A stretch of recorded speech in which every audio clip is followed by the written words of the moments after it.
यदि तपाईहरु WhatsApp चलाउनुहुन्छ भने यो भिडियो अन्तिमसम्म हेर्नु होला, किनकि WhatsAppले नयाँ युजर नेम भन्ने फिचर्स ल्याएको छ र तपाईले आफ्नो युजर नेमलाई रिजर्भ गर्नु भएन भने तपाईको सजिलो युजर नेम अरु कसैले रिजर्भ गर्न सक्छ। जस्तै इन्स्टाग्राममा, युट्युबमा, टिकटकमा अरुको आईडी खोज्नको लागि युजर नेम चाहिन्छ, त्यसरी नै अब WhatsAppमा पनि फोन नम्बर नचाहेर तपाईको ह्यान्डलले, तपाईको युजर आईडीले नि तपाईको एकाउन्ट खोज्न सकिन्छ।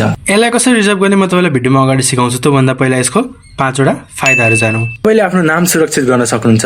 ढिलो भयो भने तपाईको यस्तो सजिलो देखिने युजर नेममा तपाईले यसरी 1 2 3 4 5 या अनावश्यक अरु नम्बरहरु राख्नुपर्ने हुन्छ। प्राइभेसी बढ्छ, तपाईले आफ्नो फोन नम्बर सबैलाई दिइरहनु पर्दैन। अलिकति प्रोफेसनल देखिन्छ, बिजनेस, टिकटक, युट्युबहरु चलाउनुहुन्छ भने इम्प्रेसन बढ्छ, खोज्न सजिलो हुन्छ। तपाईले नम्बर बिर्सिनु भयो भने पनि तपाईको युजर नेमले सजिलैसँग जसले पनि भेट्न सक्छ। फ्युचरमा काम लाग्न सक्छ। पहिला नै रिजर्भ गरेका युजर नेमहरु धेरै महत्त्वपूर्ण हुन सक्छन्।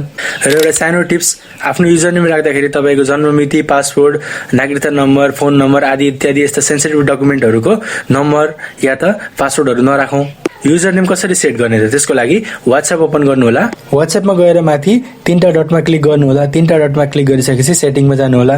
सेटिङमा गएर यहाँ एकाउन्ट भनेर देख्नुहुन्छ, एकाउन्टमा जानु होला। थोरै तल यहाँनिर युजर नेम देखिन्छ, युजर नेममा थिचेपछि create user name, use Instagram user name र फेसबुक युजर नेम छ।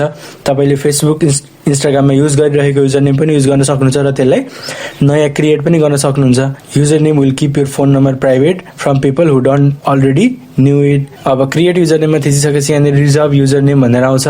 त्यहाँनिर तपाईले आफ्नो युजर नेम टाइप गर्नुपर्ने हुन्छ। र यदि तपाईको युजर नेम अरु कसैले लिइसकेको छ भने user name is not available भनेर आउँछ। र यदि लिइसकेको छैन भने युजर नेम इज अवेलेबल भनेर आउँछ। र त्यसपछि तपाईले सेभ गरिदिनु पर्ने हुन्छ। सेभ गरिसकेपछि यो रिजर्भ युजर नेम भनेर देखाउँछ। Soon you can share your user name instead of phone number well connecting with someone for the first time.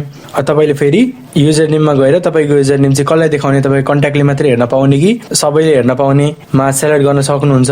र पूर्ण त्यही गएर तपाईले आफ्नो युजर नेमलाई चेन्ज पनि गर्न सक्नुहुन्छ। र यस्तै अरु भिडियोहरु हेर्न चाहनुहुन्छ भने फलो गर्नु होला र यस्तो जानकारीमूलक भिडियोहरु शेयर गर्नु होला।